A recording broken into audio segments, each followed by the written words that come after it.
বাইরে প্রখর রৌদ্র, তেষ্টায় জীবনটা ছটফট করছে। বাড়ি আসার সঙ্গে সঙ্গে এমন একটা আম পোড়া শরবত, উফ, একদম শান্তি, ফ্রেশ মাইন্ড। তো এই আম পোড়া শরবতটা কী করে বানাবেন অবশ্যই ভিডিওটা শেষ পর্যন্ত দেখবেন। আমি গাছ থেকে যথারীতি আম পেড়ে নিলাম, আমটা উনুনে পুড়িয়েও নিলাম। তারপর পুড়িয়ে ভালো করে ধুয়ে আমের পাল্পগুলো বার করে নিলাম, হাত দিয়ে ভালো করে ম্যাশ করে নিলাম। অপরদিকে একটা ছোট্ট জারের মধ্যে দিয়ে দিলাম কিছুটা পুদিনা পাতা আর 2-3 কোয়া মতো আদা রসুন। ভালো করে ঘুরিয়ে এর মধ্যে দিয়ে দিলাম আমের পাল্পগুলো, সঙ্গে দিয়ে দিলাম চিনি। চিনিটা স্বাদ বুঝেই দিতে হবে। দিয়ে দিতে হবে বিট লবণ।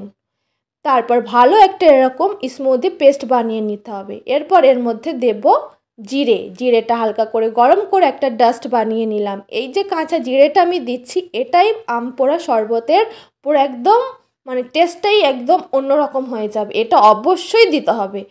আমার টেস্ট রেডি, মানে আম পোড়া শরবতের যে পেস্ট সেটা আমার রেডি হয়ে গেছে। অবশ্যই যদি ঝালটা না দিতে চান নাও দিতে পারেন, আমি এখানে অ্যাড করেছি। তারপর একটা চিনি সিরাপ করে নিলাম, অল্প করে চিনি দিলাম, আমের পাল্প দিলাম, বিট লবণ দিলাম আর জলজিরা দিলাম।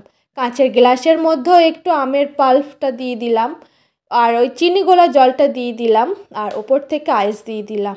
উফ, শান্তি। তো কেমন লাগলো ভিডিওটা অবশ্যই কমেন্ট করে